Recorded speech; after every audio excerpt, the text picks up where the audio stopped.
Hello, everyone. This is Rihola Bitata from Steam Power. We continue to celebrate the contribution of women to the world of science, technology, engineering, arts, and mathematics. We're celebrating, in particular, the contribution of Black women in STEM. And why we're doing it? Because we want to change the narrative.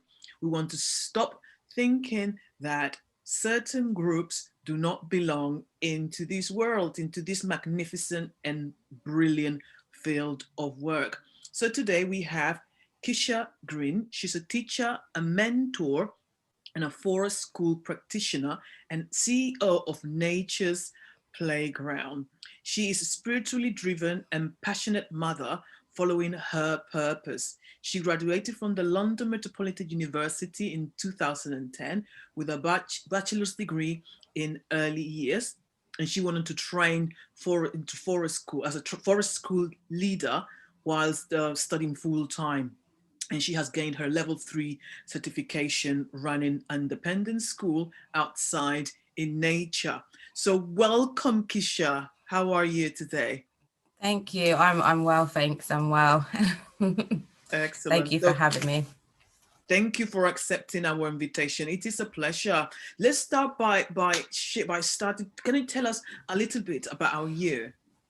Yeah, so like you said, my name is Kischa Green. I'm a mum as well. I have two children, a daughter who's 15 and a son who is 8. I was a very young mum actually to start with, so my whole journey and my outlook of life is a lot different because I started a family very young on. I was pregnant at 16 and I had my daughter at 17, but I didn't let me having a child so early stopped me from my education or doing anything I wanted to do.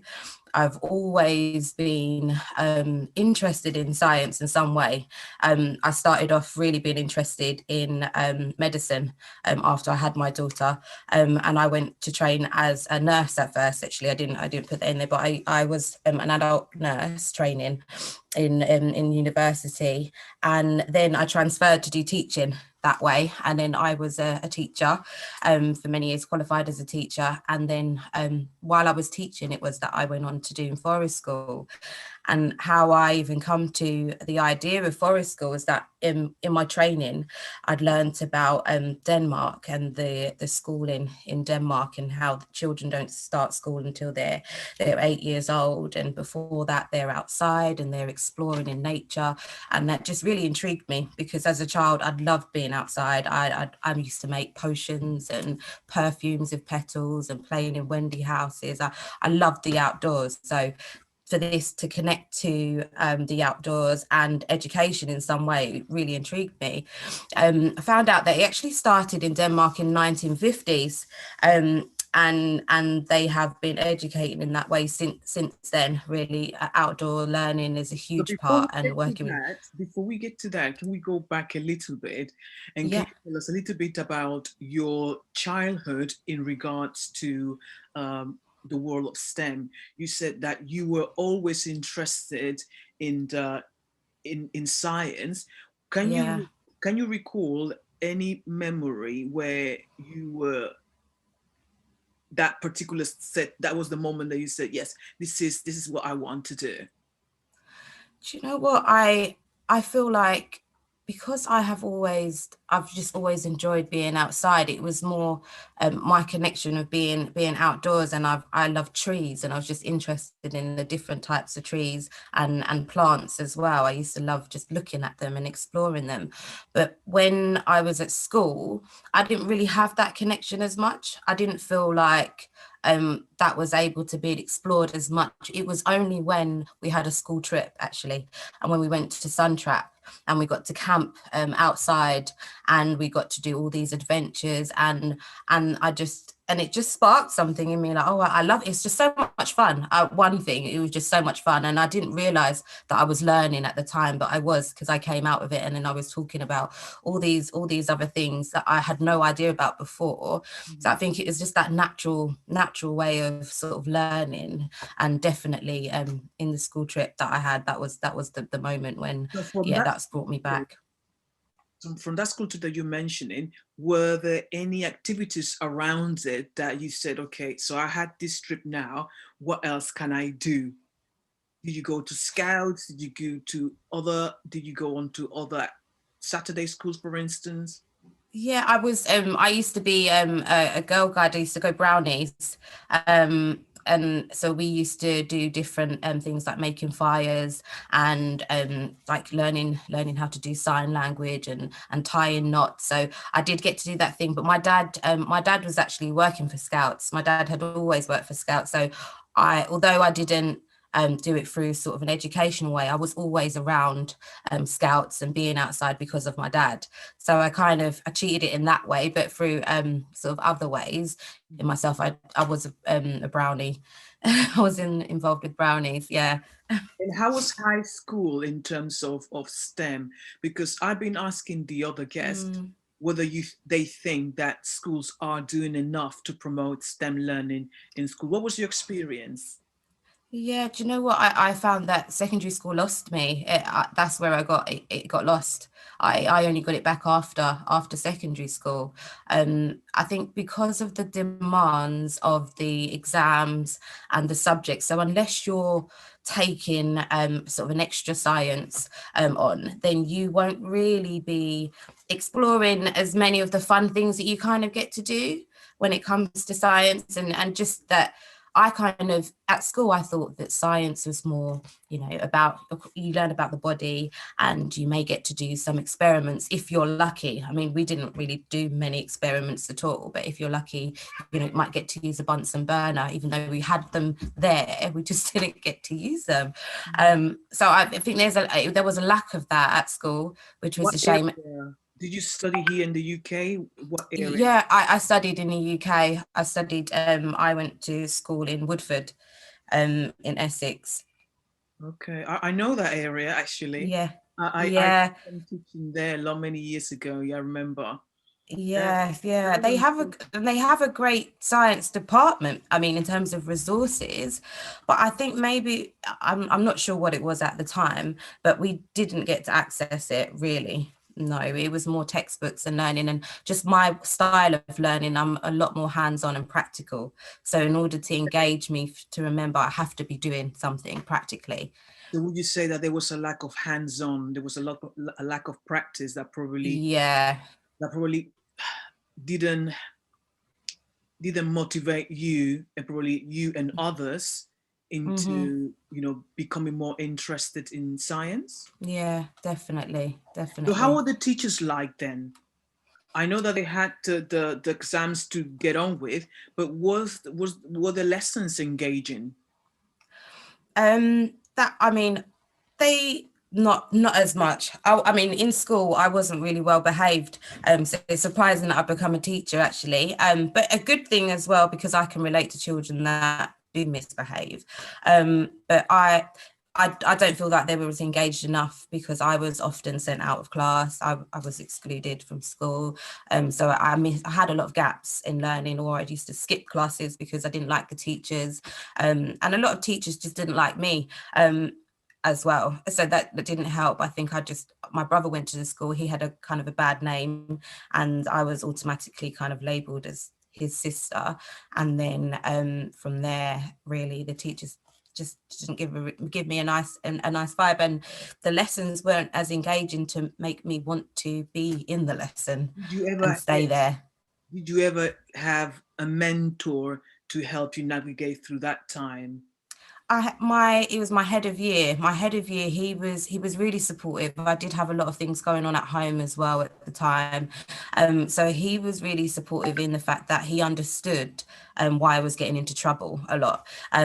He would tell me, please, just try and focus. He would kind of plead with me in that sense, but it was more trying to control the behavior rather than supporting the learning. And I think that's what often gets missed when it comes to children that have behavior difficulties in school, is that they focus so much on helping to control and manage that behavior, which is important because it is a barrier to learning, but they forget that that person also is very you know, they're open and they need to be educated. They're still clever. Just because they have this behavior difficulty doesn't mean that they're not able to access learning anymore, or, you know, I shouldn't be entitled to learn in other ways that all the children are learning. And I think, yeah, and I think that was something that was difficult on me because of my behavior. I missed out on a lot of experiences that I could have been a part of because, yeah, because I was classed, labeled as a certain way. And what would you say? I know that probably you might not be able to answer this one, but what would you say are the attitudes towards women in the community when they want to start something related to STEM? Because you were in the science lessons and you Yeah. saw that there was a lack of, you didn't feel fulfilled. Would you say Mm, that it was because of the demographics of the classroom, as you mm, were mentioning how they labeled you already, or yeah. to do with the fact that probably they thought that girls, or the fact that you guys were not equipped intellectually to Mm-hmm. do To be certain able to things? grasp it. Yeah, I do definitely think it has something to do with it. And I've more noticed it once I left, I started to leave teaching in that way and came outside to do forest school, which is, you know, it's really science and hands-on based in that sense. And it was more seen as it, you know, I'm kind of doing it as a hobby and something that I like to do, rather than someone taking it seriously as, no, this is a really important part of learning. And I was not fighting that case, but I'm trying to really make it appeal that, you know, this is a different way of learning, not your average way that you might be used to in school, but it has a really positive impact on children's learning when they learn in this way outside. And I do think that because I'm a female, it's not taken as seriously enough. If it was a man running it, they may say it's, oh, you know, well, he you know, he must be very good at science. He knows what he's talking about when he's sharing that with and delivering lessons with the children, when, you know, I also do know a lot about science myself. So yeah, I do think it does have So a so difference. far, how has your school been received in the community? Yeah, do you know what? At first, it was difficult because when, I mean, coming out of the school setting, I when I first trained to become a forest school practitioner, I was still teaching full time and was sort of in class. And then I started to run a project with the children within the school that had behaviour difficulties. And then I left the school completely to just do forest school on its own. And then I've had to sort of target schools and ask them if they want me to work with them. And because forest school, people think forest school is very new and they don't know much about it at all. They're very standoffish, that, you know, like, how is this going to really benefit? And maybe it's just like a sort of a hobby, an extra sort of curricular activity, rather than it kind of being entwined with what they are doing as well. And I just think it was down to a lack of understanding Mm. at first, because once people actually got to experience it, or at least came to one session to just see what it's like at forest school, everybody wants to be a part of it. And that's why my forest school in particular has grown, that it's not just young children that I work with. I've worked with teenagers, I've worked with adults, I've worked with businesses. So it's really grown in that sense when people actually learn the benefits and have experienced it themselves. But I think it's just that initial experiencing this kind of thing, to talk about it doesn't do it justice. It really doesn't. Forest school is something to be experienced. Thank you. I would like to add also that the first time that I heard about forest school was actually in a school located, actually, it was a Catholic school, middle Mm, class area in the borough of mm, Lewisham. And it was a year two class, and they were getting ready to go to forest school. And the children were so excited. They had jeans on, old clothes on, wellies, and yeah. they seemed to enjoy it. And then in the school that I just left, in the trust that I was working for, they actually had forest school as a standard practice. So I Yeah. think in certain areas is coming on, and it's Yeah. really interesting to see that for certain children in certain parts of the world, outdoor learning That's all is they the have. way, is just double ditto. Yeah. The idea of going into a building It's just like more to Yeah, do with probably preparing people mentally to work in a factory where you are enclosed, yeah, and yeah.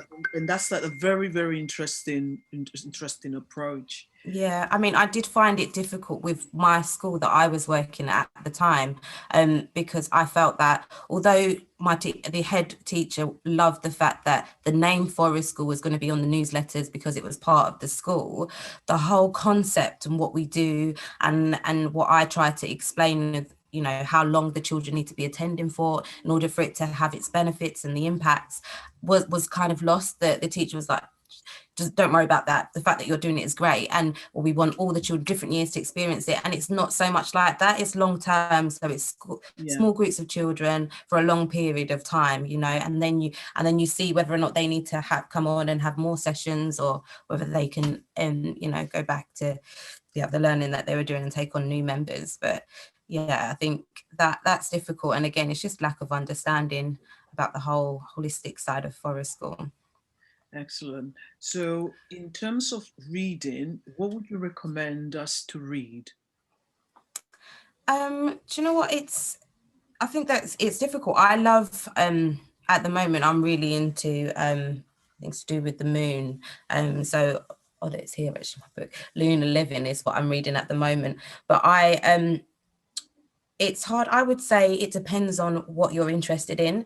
I was someone that I didn't like reading as a child or a young person in secondary school. And the only way I got to read in anything was because it was something that I was interested in. So I think you've got to really think about what areas you're interested in first, and then look at that, because there are so much books and comics and other ways of receiving information that it just depends on what you're interested in, really. Mhm, mhm. Yeah, because I know that reading is plays a big part in people's developments, and also is a great tool of learning new Yeah, vocabulary and learning about different perspectives. Everyone is reading different, has different interests, and as you yeah, said, you have to choose what works for you or interests you. yeah, So, yeah, is there definitely. anything else that you would like to share with us in terms of your forest school, where people can find you if they want to check your school out? Yeah, so I am still working on a website. I would say technology is probably not my strongest point. That's where I should be at with STEM to get help with the technology side. But I'm on social media. So Facebook, you can find me under Nature's Playground, Kischa Green's Nature's Playground, on Instagram, Nature's Playground _org. I run sessions pretty much everywhere in different areas, depending on availability. At the moment, I'm running sessions in Wanstead Park, and that's in sort of East London. I also work around Chingford area as well.